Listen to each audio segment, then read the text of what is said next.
Hi guys, this is Hiro. How's everyone doing today? So today, I'm discussing Mars' debilitated transit in the sign of Cancer, okay? This arguably, in my opinion, is like the most important transit to look out for, okay? Mars in general, its transit is the most underlooked, but this is really, really important, right? Why? Because this transit, it doesn't occur too frequently, but it doesn't occur too infrequently, right? It occurs every 2 years, right? So it's not like, oh, it's happening all the time, but it's not like it's only happening like less than once a decade, right? Like Jupiter would or Saturn would or something like that, right? Now, also another thing. So we know Mars always aspects 3 signs, right? So when it's in Cancer, it happens to, with its 4th aspect Libra, with its 7th, it aspects Capricorn, and with its 8th, it aspects Aquarius. Now, what do you know about these 3 signs? Well, something off the bat probably might tell you that they are all very, very important to Saturn, right? Libra is where Saturn gets exalted. Capricorn is one of Saturn's signs. And Aquarius is Saturn's other sign and its main sign. So you can kind of see here, okay, Mars, the planet of aggression and to an extent intuition, but like in a little bit of a different way than what you might conventionally think about. It's not in a good place. And because it's not in a good place, it's probably negatively affecting, how your Saturn is functioning, which makes complete sense. Why? Because Mars is all about intuition and aggression, right? Intuition and aggression.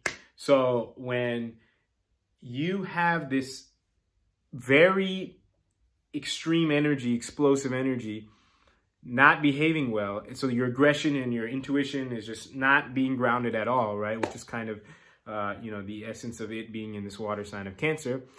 Your Saturn, which is all about discipline and karmic fulfillment and things like that, is going to be at a downfall, right? It's going to be affected, right? So that's the main thing to look out for.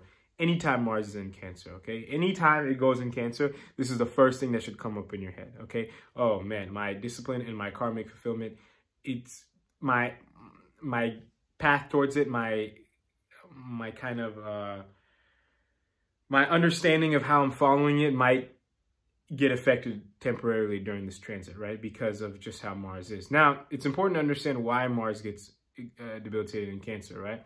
This is the first time since I've made this channel that Mars gets debilitated in Cancer, because 2 years ago, I didn't have this channel, okay? Now, real quick, I think it's a little bit easier for me to explain why Mars gets exalted in Capricorn, right? So I just said Mars is the aggressive and intuitive energies, right? So when we're able to apply that with the energies of Capricorn, which is like, Capricorn's all about discipline, you could say, right? Just in a nutshell. So when you're able to use that aggressiveness in a very disciplined fashion, or this intuition in a very disciplined fashion, it's great. It could actually lead to wonders, right? However, in Cancer, if this aggression or this intuition is just out of control, okay, this is where the terms like, I would say toxic masculinity or toxic femininity come in to an extent, right? You're just intuitively, like emotionally out of control, or you're just like aggressively and also emotionally out of control, but right? It's 2 different areas, but you can kind of see how they both encompass the same poor end result here, okay? So that's why Mars gets debilitated in Cancer, because these energies are not able to be grounded like they should. They're all over the place, right? So that's that. And now moving forward to this transit, this specific transit about this specific time of the year. So it's happening between like May 10th and June 30th. So between a month and a half and 2 months, this transit is happening, okay?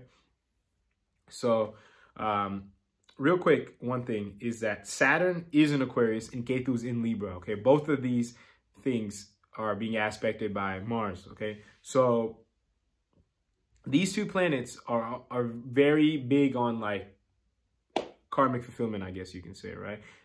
Like I already mentioned Saturn. So these 2 planets immediately getting aspected by Mars, whatever in this transit, whatever karmic path you could have been kind of led down to up until now, you could be easily led astray, okay, unfortunately.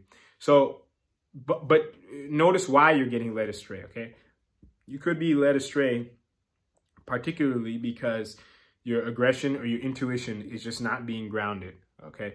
And you want to do this to like do something completely else, or you want to use your intuition to just do something completely off track, okay? Like it's just out of control, right? You can't do these energies out of control, right? Or you can, but you will see what happens. So that's the first thing to just monitor, right?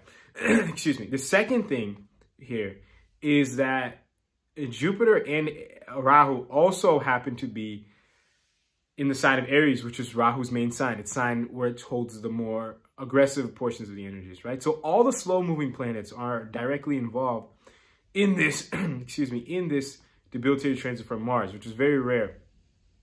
Okay, so what can this mean here? These two planets in Aries, right? How is this going to add to whatever I already said about Mars and Cancer? Well, Jupiter in Aries can basically, you know, it's a spiritual best benefic planet, right? It's a guru. So it can kind of provide a hint of wisdom of your aggressive energies of Mars, okay? Now, Rahu, which is a most spiritually malefic planet, it can provide an illusion on how, you know, your aggressive energies, possibly, you can use them to kind of get what you want out of control and things like that, right? So what we need to do here is not fuel the energies of Rahu, and you want to ideally fuel the energies of Jupiter, right? So this area is really, really strong. So it's not like you can just sit there and be quiet, right? Because you just can't do that, right? There's just too much strong energy going on with Mars as a whole, and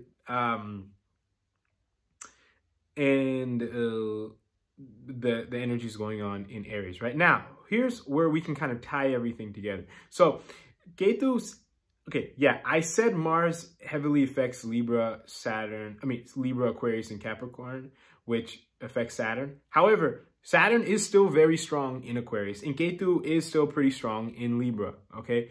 So, yeah, sure, Mars is aspecting him, right? And relatively, when this transit starts, it could be like a little bit like, oh, what's going on? But they're still there, and they're still acting strong. So that karmic thing, that karmic wisdom inside is still there. It's just trying to be covered up, but it's still there and very strong and going, right? And also Saturn aspects Aries, right? Which is third aspect from its own main sign of Aquarius, which is very, very strong.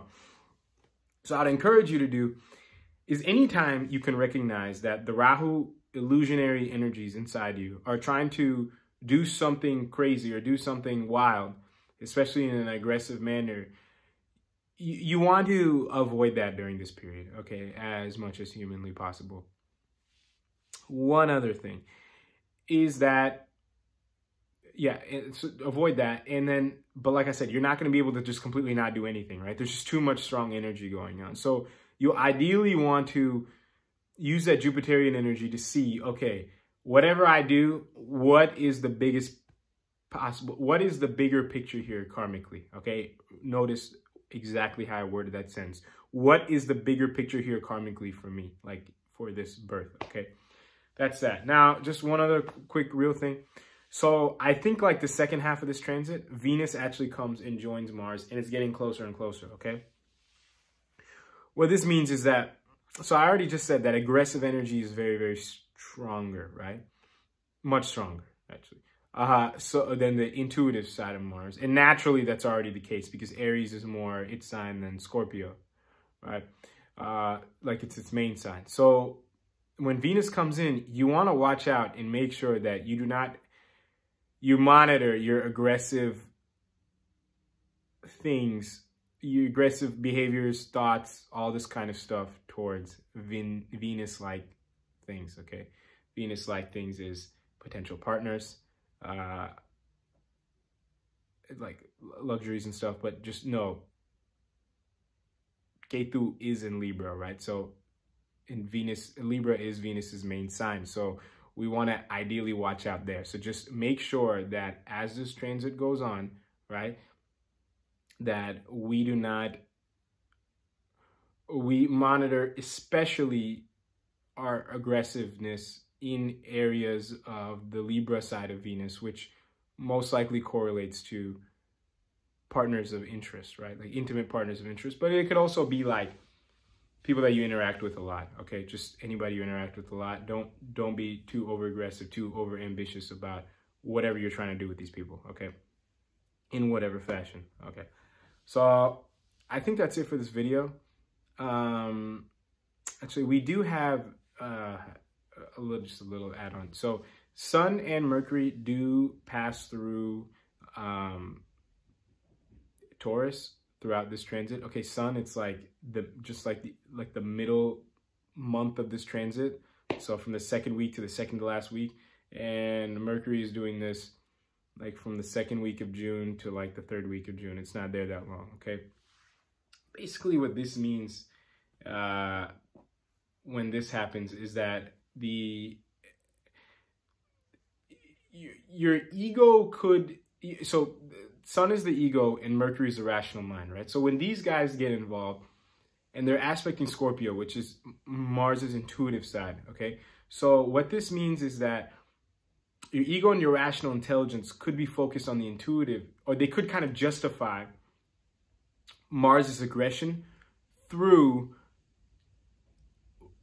like, they're justifying Mars's aggression through, like, validating it that, hey, we're doing this because we're just so intuitive of X, Y, and Z, right? We're being aggressive towards this intimate person of interest because, you know, we're just so intuitive and we think that this is the one person, this is our soulmate, whatever, right? Which is not true, right? So don't do this, right? But this is, it's not a very strong influence on this transit, right? Sun and Mercury in Taurus, right? I mean, they do aspect Scorpio, but it's the weakest components out of all the other things that I just said, okay?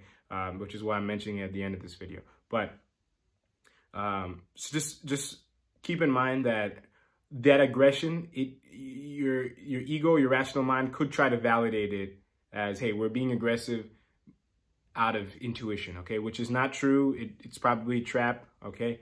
But just keep that in mind, okay? So I think that's going to be it for this video. If you have any questions or comments, as usual, you can let me know. And until next time, I'll talk to everyone later. Thank you all so much for watching.